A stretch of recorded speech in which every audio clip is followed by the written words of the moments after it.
Welcome to Donmar TV News Channel. Okay, magandang gabi sa inyong lahat. It's 7 o'clock in the evening here in the Philippines at may panibago na naman tayong update tungkol dito kay Congressman Teves, ang kapatid niyang si Henry Teves, at nagsalita na rin itong si DOJ Rimulya tungkol sa fugitive issue at may nangyari dito kay Martin Romualdez sa loob ng lower house. Okay? So yan, una nating pag-usapan ay ito ngang si Rimulya. Itinanggi niya yung sinabi niya noon na fugitive itong si Kong Teves. Yan, alamin natin ang buong detalye yan mamaya. Pangalawa nating pag-usapan ay itong si Martin Romualdez, naging acting caretaker sa Negros Oriental. No? Parang pinalitan niya itong si Kong Teves. Yan, alamin natin ang buong detalye niyan. At pangatlo nating pag-usapan ay itong si Henry Teves, nag-submit na ng waiver, no, para sa mga authorities para maka-access sa kanyang bangko ang information sa kanyang bank. Okay?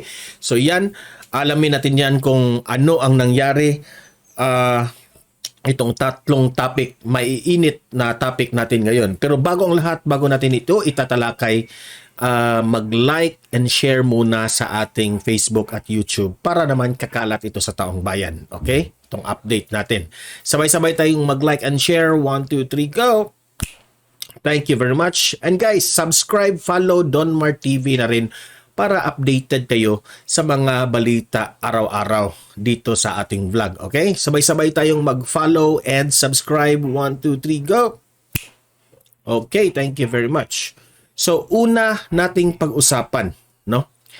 Itinanggi ni Rimulya. Meron akong video na ipapakita sa inyo na itinanggi ni Rimulya na sinabi na fugitive itong si Congressman Teves. No, yan, binalita natin yan dahil itong si Topacio, kinakampihan niya ang kanyang kliyente dahil dyan sa fugitive issue. Okay, so i-play natin itong video na nagpapamedya interview na naman itong si DOJ Rimulya at panoorin natin. Okay, so this is very important na marinig natin ang side ni DOJ Rimulya tungkol dito. Actually, hindi ko sinasabi yun. That's the question.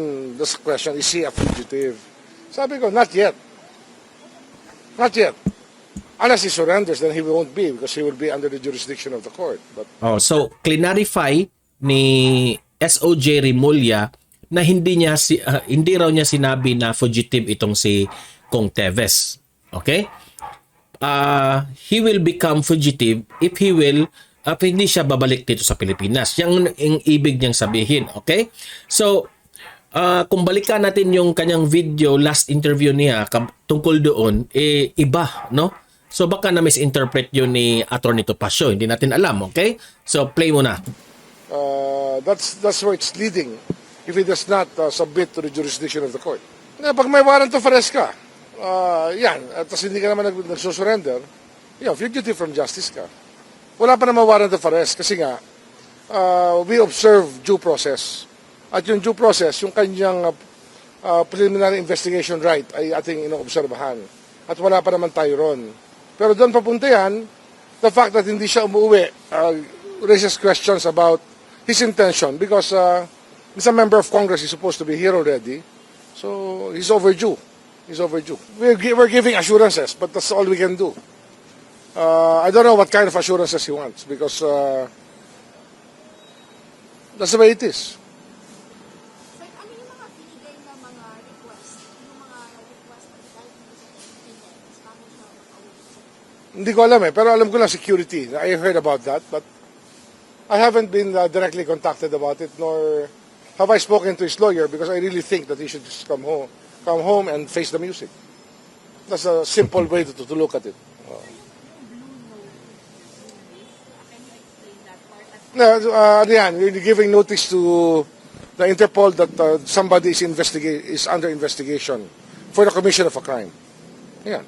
Pero sir, ano po yung ibig sabihin po noon, mapapabalik ba siya? Ano po yung...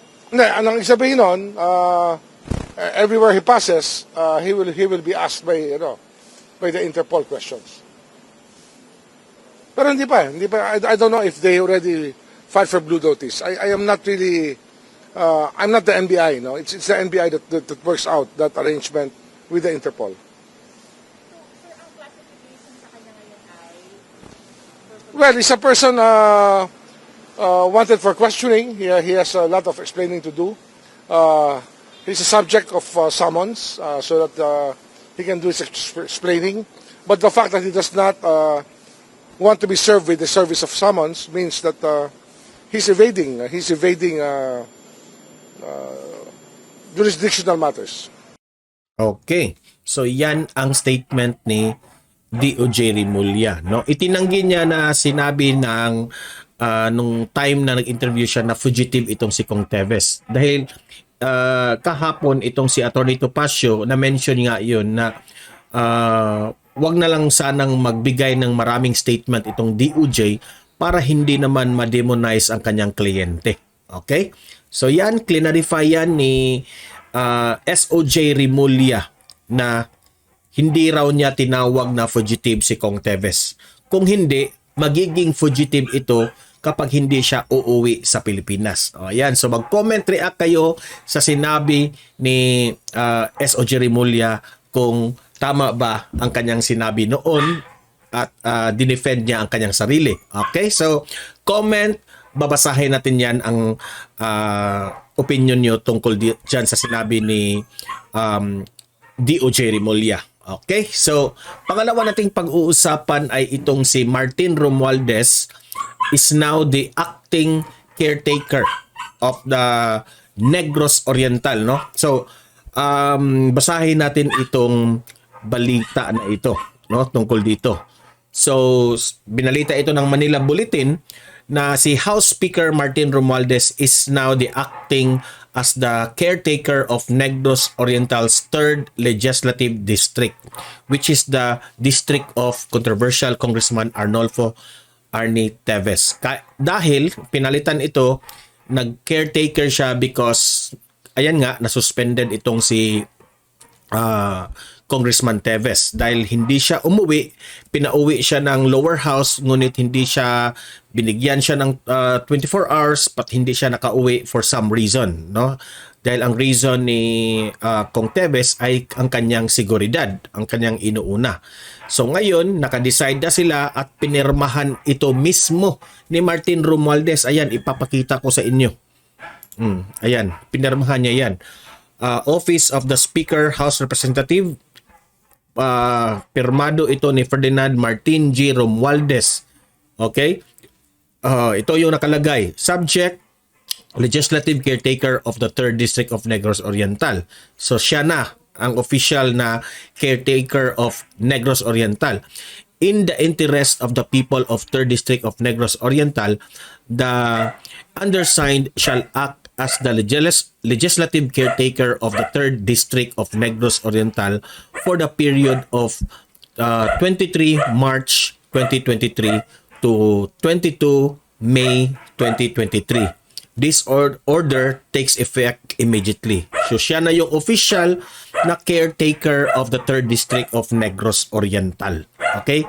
Klarong-klaro yan. So, dahil nga dito na hindi umuwi itong si Congressman Teves. Okay? So, mag-comment, mag-react, ano ang masasabi nyo na si Martin Romualdez na ang pumalit o matatawag nating caretaker of Negros Oriental dahil na-suspended itong si Congressman Teves. Okay? Mag-react, mag-comment tungkol sa issue na to at babasahin natin ang inyong mga opinion tungkol dito.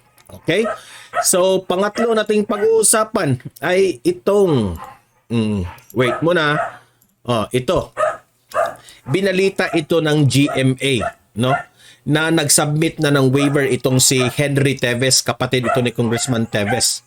Okay? So basahin natin ang balita ng GMA News. Ngayon lang ito, 3 hours ago, kaninang hapon, former Negros Oriental Governor Pride Henry Teves on Thursday said he already submitted a waiver of confidentiality to the Department of Justice so the investigators can check his bank accounts and communications. Oh, that's good. So Teves' brother suspended Negros brother ni is being linked to the March 4 assassination. Okay. So, itong official na balita na ito ng GMA News ay official nang nagbigay ng waiver itong si Henry Teves para naman makatulong siya sa investigasyon na ito sa nangyari ni Governor Digamo. Na they can check their bank accounts na nagpapatunay na malinis siya dito sa sinapit ni Governor Digamo. Okay? So, ayan, ito ba'y ang tanong dito, ito ba ay titingnan ng mga authorities? Okay? At tama ba ang ginagawa ni Henry Teves dito na nagbigay siya ng waiver para makatulong dito sa investigasyon na ito? Tama ba ang ginagawa ni Henry Teves dito sa move na ito, no? To help the investigation? So mag-comment kayo, mag-react kayo tungkol dito. Ano ang masasabi nyo sa ginawa ni Henry Teves tungkol sa issue na ito? Comment, mag-react, babasahin natin lahat ng inyong mga opinion tungkol dito. Okay? So, I will be updating you tomorrow about this. So, see you in my next video. Have a great night and God bless sa inyong lahat.